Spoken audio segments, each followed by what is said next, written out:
नमस्कार दोस्तों, स्वागत है आप सभी का अपने परिवार इस भार्गव सर के चैनल में। तो मैं हूं भार्गव सर और आज हम लोग सीखेंगे एपी के कुछ क्वेश्चंस, है ना। एपी क्या होता है, समांतर श्रेणी, ठीक है। इसमें कैसे क्वेश्चंस आते हैं, इसमें सार्वंतर क्या होता है, प्रथम पद क्या होता है, ये सारी चीजें आज हम लोग सीखेंगे, है ना। किसी एपी में जैसे ये एपी दिया गया है, इसका हमें 20वां पद निकालना है, इस एपी का हमें 18वां पद निकालना है। तो कैसे निकालेंगे, तो बहुत ही आसान है। पहले आप समझिएगा कि एपी क्या होता है, समांतर श्रेणी, है ना। तब आप उसको 18वां पद 17वां पद जो भी निकालना हो निकाल सकते हैं, ठीक है। तो चलिए आज हम लोग समझते हैं समांतर श्रेणी होता क्या है। तो देखिए भैया, समांतर श्रेणी में देखिए, समांतर श्रेणी जो है ना, एक अनुक्रम है, ठीक है। किसी भी संख्या का अनुक्रम जो लिखा जाता है ना, कोई भी संख्या आप जैसे अनुक्रम लिख देते हैं 5, 9, 13, 3, 2, -1, 0, 5, ठीक है। एपी है नहीं, तो भैया ये एपी नहीं है ना। ये एक संख्या का अनुक्रम ही नहीं है, ठीक है। तो अनुक्रम हो या एपी हो या ये सब जो होता है, ये मतलब ऐसे लिखा जाता है ना, ताकि सभी जो है एक किसी विशेष नियम का पालन करता हो। इसके जितने भी जो संख्याएं लिखी गई है ना, देखिए इस अनुक्रम हो या जो भी हो, तो इसमें इसको हम पहला पद बोलते हैं, दूसरा पद, तीसरा पद, चौथा पद, पांचवा पद, छठा पद, है ना। तो इसमें जितने भी पद हैं, ठीक है, सभी जो है एक विशेष नियम का पालन करता है, तब जाकर के वो अनुक्रम होता है ना। हमने बोला किसी एक विशेष नियम का पालन करता है तब वो अनुक्रम होता है, समांतर श्रेणी नहीं बोला हमने भाई, ठीक है। किसी विशेष नियम का पालन करता है तब वो अनुक्रम होता है। जैसे देखिए 2 हो गया, 2 चौके 8 हो गया, 8 चौके 32 हो गया, 32 दूना 64 हो गया, 128 हो गया। अगर इसमें हम देखें तो सभी जो है एक विशेष नियम का पालन कर रहा है। क्या कर रहा है, तो जो भी पद है वो अपने पिछले पद का 4 गुना है। आप देख लीजिए, 8 का 4 गुना 32, 32 का 4, सॉरी ये तो अच्छा ऐसे कर देते हैं तब हो जाएगा। यहाँ तो हमने ठीक लिखा, इधर 2 से कर दिया, ठीक ना। अब होगा है, ठीक है ना। तो देखिए 2 गुना हो गया, ठीक है। 2 दूना 4, 4 दूना 8, 8 दूना 16, 16 दूना 32, 32 दूना 64, 64 दूना 128, ठीक है ना। 8 गुना भी लिख सकते थे, 2 चौके 8, 8 चौके 32, 32 चौके 28, ऐसे, है ना। यहाँ पे देखिए 2 का 4 गुना 8, 8 का 4 गुना 32, 32 का 4 गुना 128, है ना। तो ये सब जो है एक विशेष नियम का पालन कर रहा है, कोई जरूरी नहीं गुने हो, वो कुछ भी हो सकता है, कोई भी एक विशेष नियम का पालन कर रहा है, ठीक है। जैसे मान लिया 1 हो गया, है ना, ठीक है।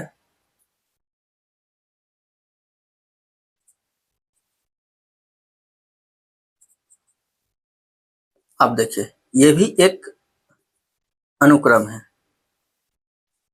ठीक है। और कहेंगे कैसा अनुक्रम है भैया, तो आप ध्यान से देखिएगा तब पता चलेगा। इसमें हम 2 से गुना करके 1 जोड़ दिए हैं, 1 दूना 2, 1 3,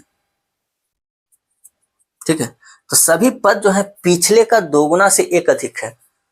3 दूना 6, 1 7, 7 दूना 14, 1 15, 15 30, 1 31, 31 दूना 62, 1 63, है ना। तो जितने भी पद हैं सभी पद पिछले के 2 गुना से 1 अधिक है, ठीक है। इसमें जो पद है, तो ये सब अनुक्रम हो गया, ठीक है। तो कोई भी संख्याओं का एक जो लिखा गया है अनुक्रम, है ना, संख्याओं के समूह कह सकते हैं। तो सभी पद अगर विशेष नियम का पालन कर रहा है तो वो अनुक्रम है। अब वो अनुक्रम समांतर श्रेणी कब हो जाता है, तो समांतर श्रेणी होने के लिए इसके प्रत्येक 2 पदों का अंतर, ठीक है, लगातार पदों का अंतर जो होता है वो हमेशा समान रहना चाहिए, ठीक है। प्रत्येक 2 लगातार पदों का अंतर समान रहना चाहिए। जैसे अगर हम इसमें अंतर निकाले तो इसका अंतर कितना हो गया 2, इसका अंतर 4, इसका अंतर 8, नहीं इसका अंतर कितना 16, तो क्या अंतर समान है, नहीं ना। यहाँ अंतर 2 है, यहाँ 4 है, यहाँ 8 है, यहाँ 16, तो अंतर समान नहीं, तो ये समांतर श्रेणी नहीं अनुक्रम होगा, है ना, क्योंकि प्रत्येक पद जो है एक विशेष नियम का पालन कर रहा है। क्या कर रहा भैया कि वो अपने पिछले पद का 2 गुना से एक अधिक है ना। लेकिन समांतर श्रेणी होने के लिए 2 लगातार पदों का अंतर हमेशा समान होना चाहिए, जो कि यहाँ पे नहीं है, अतः यह एपी नहीं है, समांतर श्रेणी में नहीं है ना। तो जैसे 4, 8, 12, 16, 20, अगर ऐसा लिखा जाए तो यहाँ पे हम देख सकते हैं कि 2 लगातार पदों का अंतर 4, 2 लगातार पदों का अंतर 4, 4, 4, है ना। तो जब 2 लगातार पदों का अंतर समान होगा तो वहां पर हम कहेंगे कि भैया वो एपी है, यानी समांतर श्रेणी है ना। 5, 7, 9, 11, 13, 3, 2, 5, है ना, 2 अंतर 2 अंतर 2 अंतर 2, है ना, ठीक है। 10, 15, 20, 25, 30, अंतर 5 अंतर 5 अंतर 5 अंतर 5, ठीक है। तो 2 लगातार पदों का अंतर जब हमेशा समान रहेगा तो उसको हम कहेंगे समांतर श्रेणी। क्या कहेंगे? समांतर श्रेणी, है ना। और इंग्लिश में इसको बोलते हैं अरिथमेटिक प्रोग्रेशन, ठीक है, अरिथमेटिक प्रोग्रेशन, इसलिए शॉर्ट में इसको लिखा जाता है एपी, ठीक है, एपी, अरिथमेटिक प्रोग्रेशन, है ना, समांतर श्रेणी एपी, ठीक है। अब इसमें देखिए, तो समांतर श्रेणी तो समझ गए कि जब 2 लगातार पदों का अंतर समान रहेगा तभी एपी होगा। जैसे यहाँ पे हमारा जो क्वेश्चन है वहां देख सकते हैं, 1, 4 का अंतर 3, 4, 3, 7, 3, 7, 3, 10, 3, है ना। यहाँ अंतर देखिए, 9, 4, 13, 13, 4, 17, 17, 4, 21, 2 लगातार पदों का अंतर इसमें 3 है, इसमें 4 है ना। तो 2 लगातार पदों का अंतर जब समान रहेगा तभी जाके वो एपी होगा, समांतर श्रेणी होगा, है कि नहीं। अब यदि कोई समांतर श्रेणी है तो उसके पदों को हम T1, T2, T3, T4 इस तरह से हम सूचित करते हैं, डिनोट करते हैं, ठीक है। First term, second term, third term, fourth term, प्रथम पद, द्वितीय पद, तृतीय पद, चतुर्थ पद, ठीक है। अब प्रथम पद को हम लोग T1 को A से भी रिप्रेजेंट करते हैं, ठीक है, प्रथम पद को A से भी सूचित करते हैं, है ना, ठीक है। और ये जो 2 लगातार पदों के अंतर्वाह, क्योंकि अंतर्वाह तो समान है ना, तो यहाँ भी अंतर समान, यहाँ भी अंतर समान, यहाँ भी अंतर समान, है ना, यहाँ भी अंतर समान, यहाँ भी अंतर समान, यहाँ भी अंतर समान, ठीक है। तो 2 लगातार पदों का अंतर जो समान होता है ना, T2 माइनस T1 बराबर T3 माइनस T2, है ना, बराबर T4 माइनस T3, 2 लगातार पदों का अंतर हमेशा समान। तो अंतर्वाह कुछ तो आएगा भैया, जैसे यहाँ अंतर 3 है, यहाँ अंतर 4 है ना, तो अंतर्वाह कुछ तो रहेगा ना। तो जो भी अंतर्वाह रहेगा उसको हम सूचित करेंगे डी से, ठीक है, काहे? डी से, डी माने डिफरेंस, ठीक है। इसको बोलते हैं हम लोग कॉमन डिफरेंस। क्या बोलते हैं? कॉमन डिफरेंस, कॉमन डिफरेंस, सार्व अंतर। क्या बोलते हैं भैया? सार्व अंतर, है ना, कॉमन डिफरेंस, सार्व अंतर, ठीक है। और इसको सूचित करते हैं कौन से? डी से, है ना।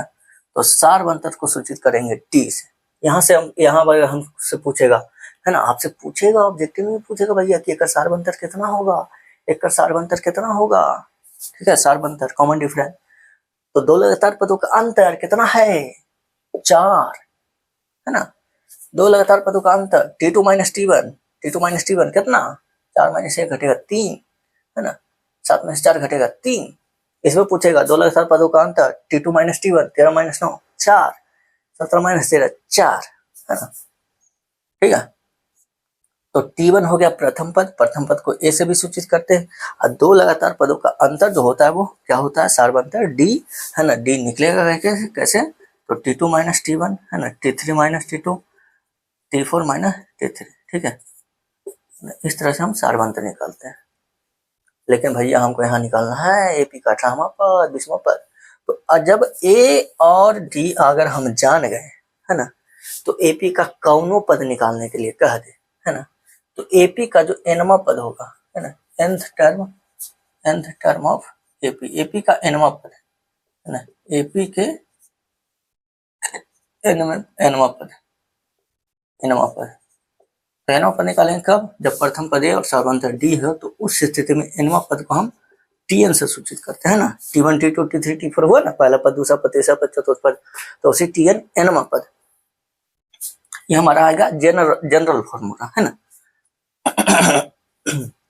तो देखिए ये जो हो जाएगा, अब ये कैसे आता है वो हम बता सकते हैं, लेकिन वहाँ यहाँ पे अभी जरूरत नहीं है, लेकिन अगर आप लोग कहिएगा तो हम बता देंगे कि TN का ये फॉर्मूला आया कैसे। ठीक है, तो देखिए एनवा पद जो होता है इसका होता है a plus N minus one into D, है ना।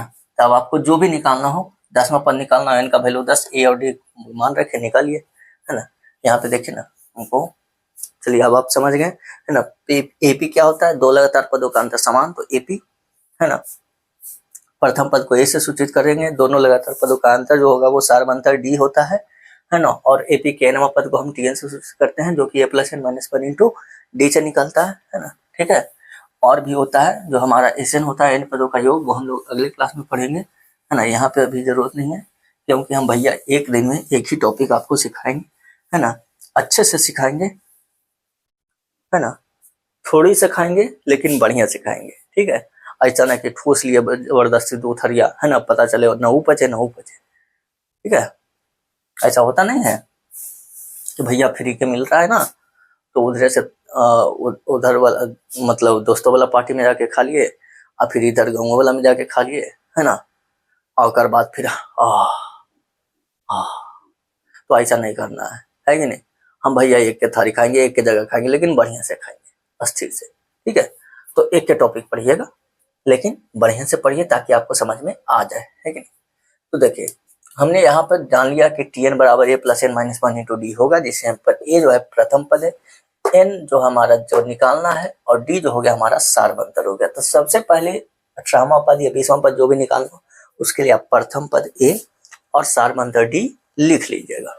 ठीक है, तो हमारा जो यहाँ पर गिवन एपी है ना, तो आप यहाँ पे चाहे तो लिख सकते हैं कि गिवन एपी दिया गया एपी। ठीक है, ना चाहे कोई दिक्कत नहीं है, यहाँ पे लिखेंगे हमारा ए जो हो गया एक, प्रथम पद एक, है ना, और सार्वंतर डी निकालेंगे T2 माइनस T1। ठीक है, तो 4 माइनस 1 बराबर हो गया 3। ए और डी हमको हो गया पता, निकालना है हमको 18वां पद। अब यहाँ लिखेंगे कि चूंकि Tn बराबर A plus N minus one into D, है ना, तो T18, 18वां पद निकालना है, तो T18 बराबर ए का वैल्यू 1, 18 माइनस 1, डी हो गया 3, 1 प्लस 17 इंटू 3, 17 तिया 51, यानी कि 18वां पद आ गया हमारा कितना, 51 1 52। ठीक है, तो इस एपी का 18वां पद का वैल्यू हो गया 52, है कि नहीं। चलिए इसका हमको निकालना है 20वां पद,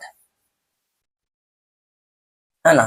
तो हमारा प्रथम पदेरा में कितना हो गया 9, है ना, सार्वंतर डी T2 माइनस T1, तो 13 माइनस 9 हो गया कितना 4, है ना। तो Tn बराबर A plus N minus one into D. ठीक है, तो देखिए ए का वैल्यू हो गया 9, अच्छा निकालना है 20वां पन्ना T20, 9 plus 20 minus one into D का वैल्यू हो गया 4, 9 प्लस 20 माइनस 1 19 इंटू 4, है ना, तो हो गया T20 बराबर 9 प्लस 19 76, है ना, 76 में हो गया कितना 85। ठीक है, समझ में आया कि नहीं आया भैया, कितना आसान है ना। प्रथम पद ए और सार्वंतर डी, दो के वैल्यू पता रहा, कोई कौनो पद निकाले के लिए बोल दे है कि नहीं, चौथा पद 20वां पद 25वां पद 100वां पद, कौनो पद निकाले के लिए बोलेगा, निकाल लेंगे। ठीक है, चलिए नोट कीजिए, नेक्स्ट क्वेश्चन हम लोग देखते हैं।